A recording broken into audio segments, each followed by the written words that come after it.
చెబుతున్నట్టుగా, అవును ప్రభా, మేము ఆహారం వల్ల కాదు కానీ దేవుని వాక్యం వల్ల బ్రతకగలమని మీరు చెప్పిన మాటను మేము తండ్రి ఎంతగానో ఆలోచించే వాక్యానుసారంగా జీవించడానికి ప్రయాసపడుతున్నాం.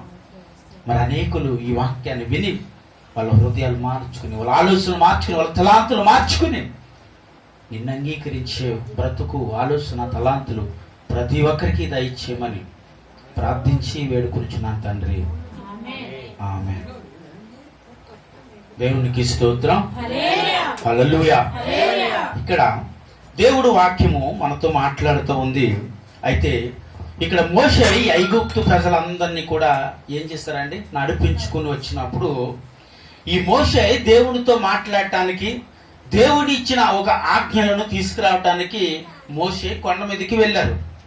ఈ మోషే కొండ మీదకి వెళ్ళినప్పుడు దేవుని బిడ్డలారా ఏమైందంటే వీరందరితో చెప్తాడు, ఇదిగో నేను దేవుని దగ్గరికి వెళ్తున్నాను, దేవుని సమాచారము తీసుకురావడానికి నేను వెళ్తున్నాను, కాబట్టి మీరందరూ నేను వచ్చే వరకు ఇక్కడే ఉండండి అని మోషే వారితో చెప్పి దేవుని ఒక పర్వతం పైకి మోషే గారు ప్రయాణం చేసి వెళ్ళారు.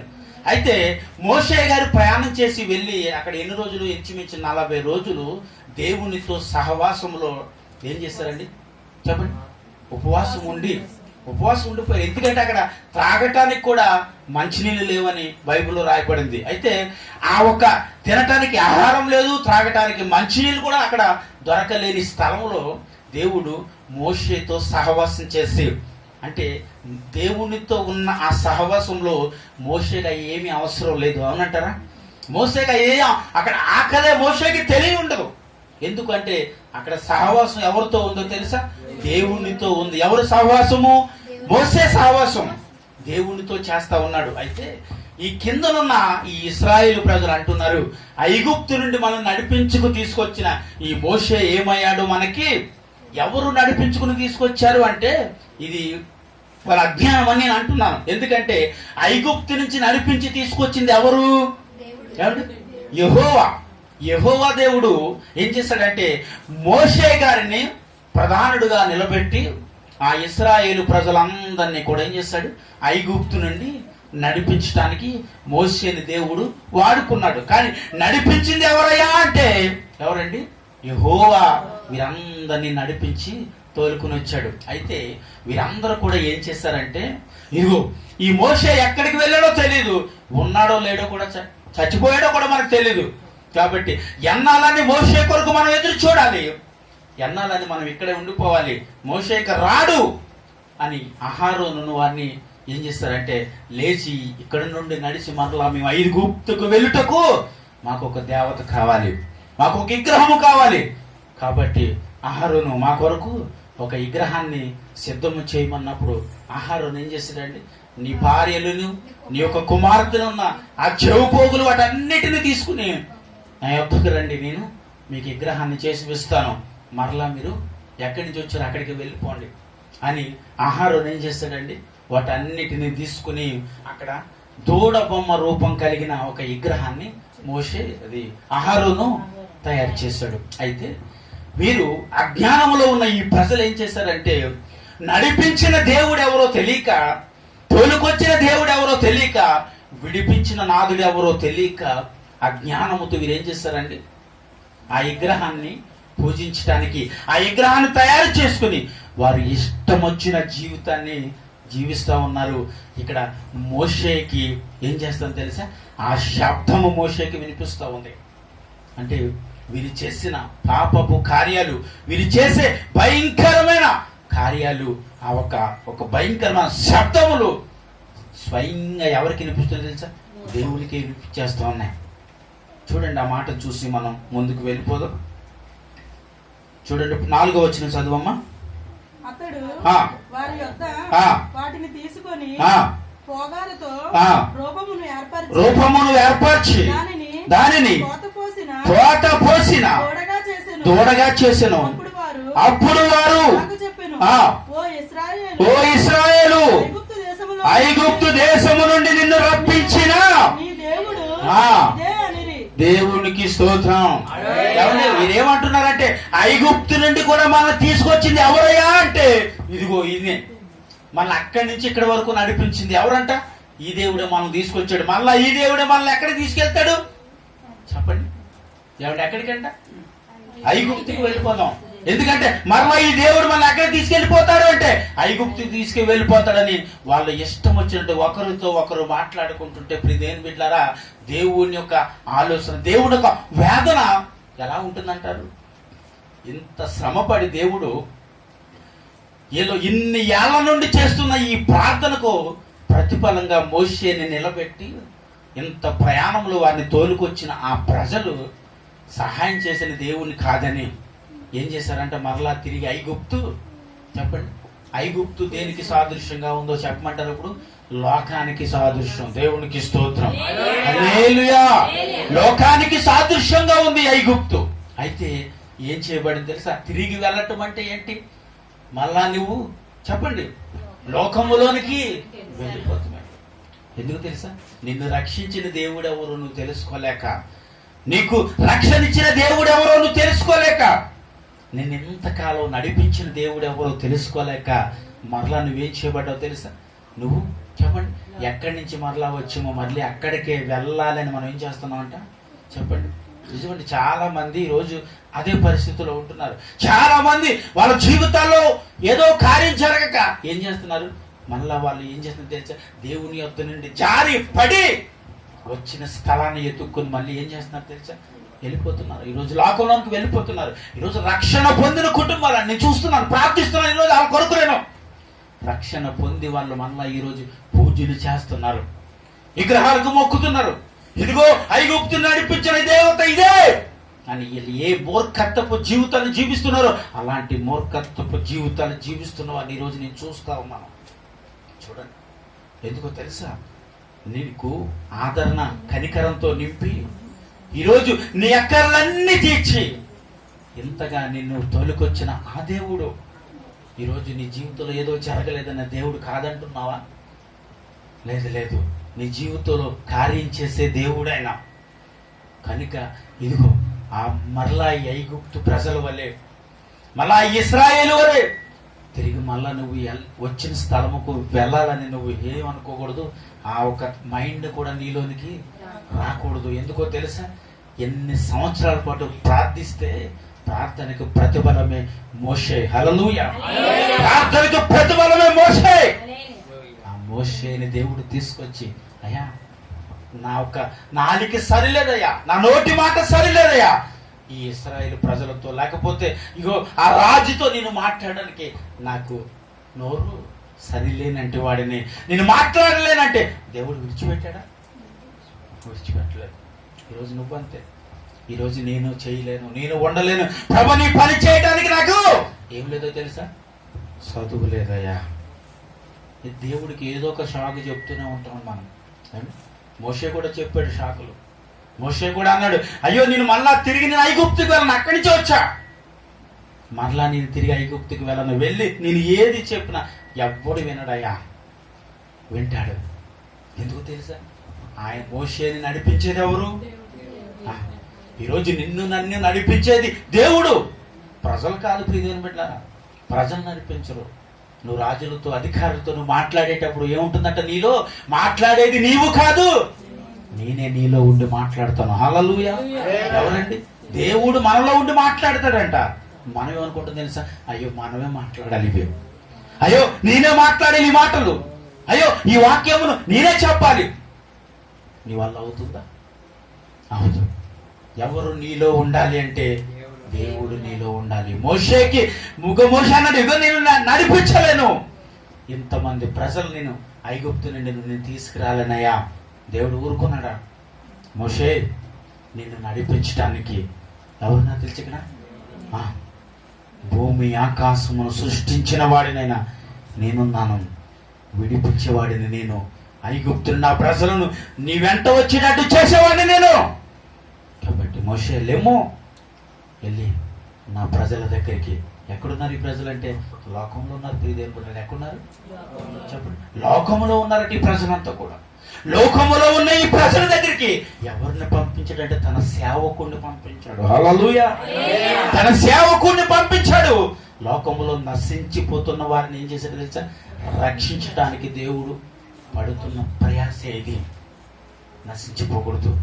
వాళ్ళ ప్రార్థన నేను విన్నాను కాబట్టి వాళ్ళ మొరకి ప్రతిఫలంగా మోషే నిన్నే నేను నిలబెడుతున్నాను. అయితే అలా నడిపించిన ఈ ప్రజలు ఏం చేస్తారు తెలుసా? మరలా తిరిగి ఎక్కడి నుంచి వచ్చామో అక్కడికి వెళ్ళిపోవాలి. అంటే ఏ ఐగుప్తు నుండి మేము బయలుదేరి వచ్చామో అదే ఐగుప్తుకి తిరిగి మేము వెళ్ళిపోవాలి అని వీళ్ళు నిర్ణయించుకున్న నిర్ణయాన్ని ఏంటి ఎంత కోపాన్ని మోషేకు పుట్టించిందో, దేవుడికి పుట్టించిందో చూడండి. ఒక్కసారి 7వ వచనం చదవమ్మా.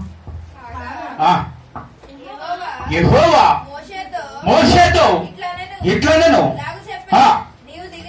నీవు దిగి వెళ్ళుము, ఐగుప్తు దేశము నుండి నీవు రప్పించిన ఈ ప్రజలు ఏమంటమ్మా చెడిపోయిరి, నేను వారికి నియమించిన ఏంటమ్మా త్రోవ నుండి తొలగిపోయిరి. దేవునికి స్తోత్రం చెప్తాం. హల్లెలూయా. ఏమంటారు తెలుసా? ఐగుప్తు నుంచి నడిపించుకొచ్చిన ఈ ప్రజలు మోషే మీరేం చేశారు తెలుసా? ఎక్కడి నుంచి తొలగిపోయి చెప్పండి? నేను నియమించిన త్రోవ నుండి వీరు తొలగిపోయారు. మోషే చూసారు. తొలగిపోవటం అంటే ఏంటి ప్రీతి అని పెట్టారంటే తిరిగి మరలా నువ్వు వెనక్కి వెళ్ళటమే. దేవుడు కాదని, దేవుడు చేయలేదని నేను నిర్ణయించుకుని దేవుని యొద్ద నుంచి నువ్వు వెనక్కి తిరగటమే అంటున్నాడు మోషే. ఈ ప్రజలు ఏమయ్యారంట?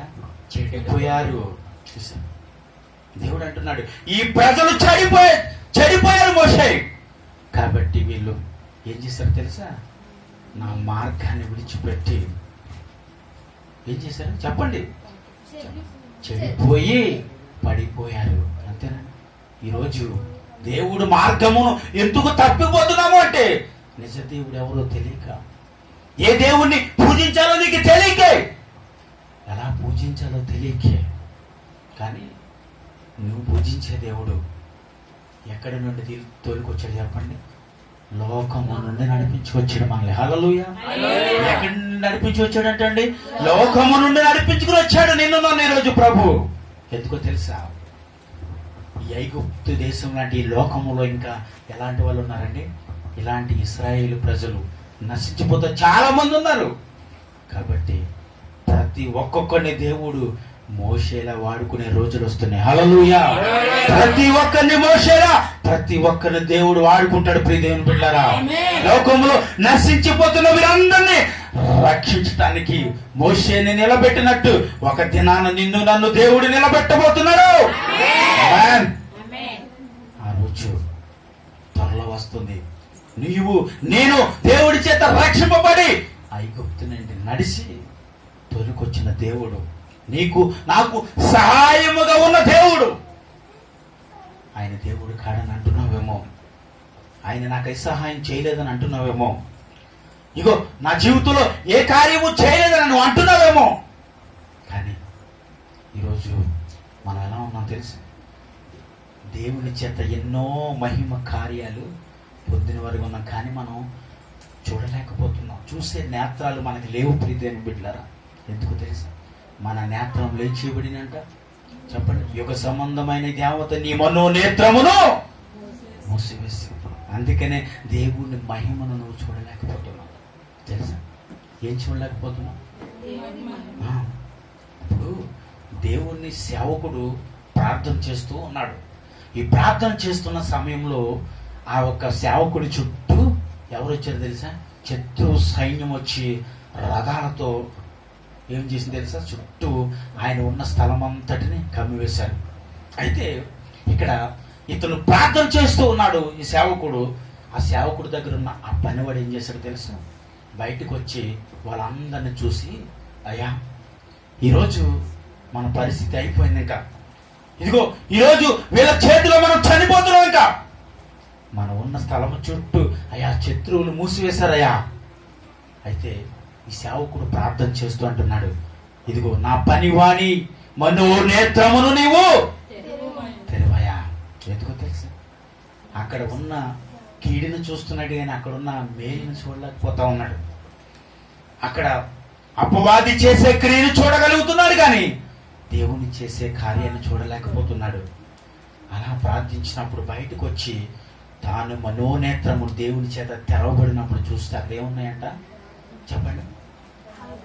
అగ్ని రథములతో, ఏమండి, ఆ స్థలం అంతా దేవుని దూతలు పనిచేస్తూ ఉన్నాయి. ఆశ్చర్యపడిపోయాడు. అయ్యా, ఇదిగో ఈరోజు ఈ స్థలములో దేవుడు ఉన్నాడయ్యా. తెలుసా, నీ జీవితంలో కార్యాలు చూస్తాం కానీ అది మనం ఏం చేయబడుతున్నాం అంటే మనోనేత్రము మూత పడిపోవటం వల్ల నువ్వేం చేయలేవు అంటే ఆ కార్యాలు నువ్వు పొందుకోలేకపోతున్నావు. పొందిన నీవు దానిని చూడలేకపోతున్నావు. ఆ చూసే కన్నులు, తండ్రి నా మనోనేత్రము బంధింపబడి ఉందేమో, నా మనోనేత్రమును తెరవయ్యా. నీ ఆశ్చర్యమైన కార్యములు చూచటానికి నా మనోనేత్రము తెరవ. ఈరోజు వాళ్ళు ఆ మనోనేత్రమును మూతబడి వాళ్ళు భ్రష్టులుగా ఉన్నారంటున్నాడు. ఇదిగో నా ఒక మాటల నుండి, నేను చేసే ప్రతి వాటి నుండి ఈ ప్రజలు ఏం చేస్తున్నారు తెలుసా? తొలగిపోయారు. చూడండి, ఇంకొక మాట చూసి మనం ముందుకు వెళ్దాం. చదవండి, అక్కడి నుంచి కింద నుంచి చదవండి. 9వ వచనం చదవండి.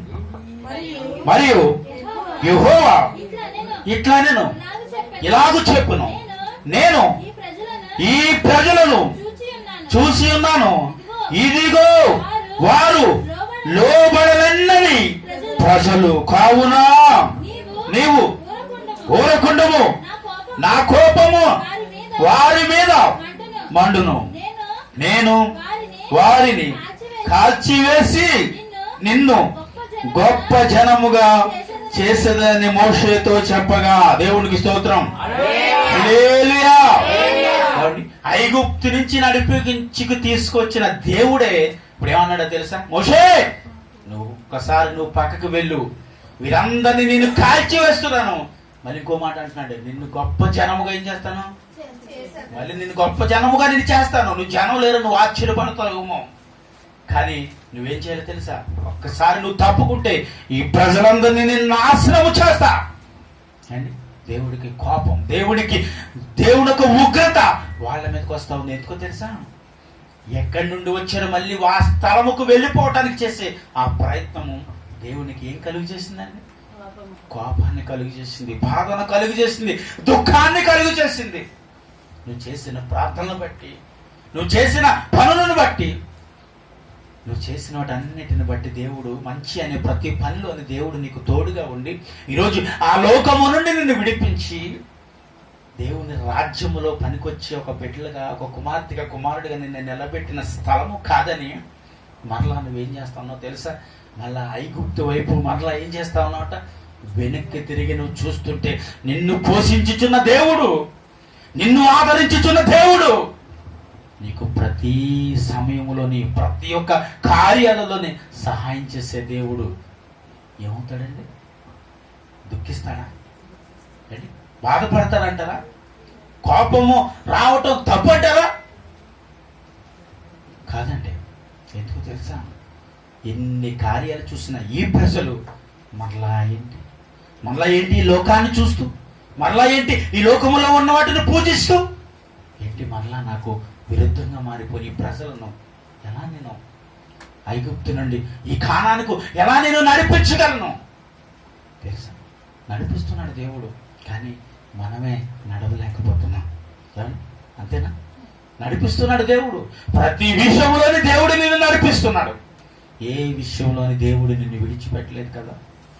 ఏ విషయంలోని దేవుడు నిన్ను వదిలిపెట్టలేదు కదా?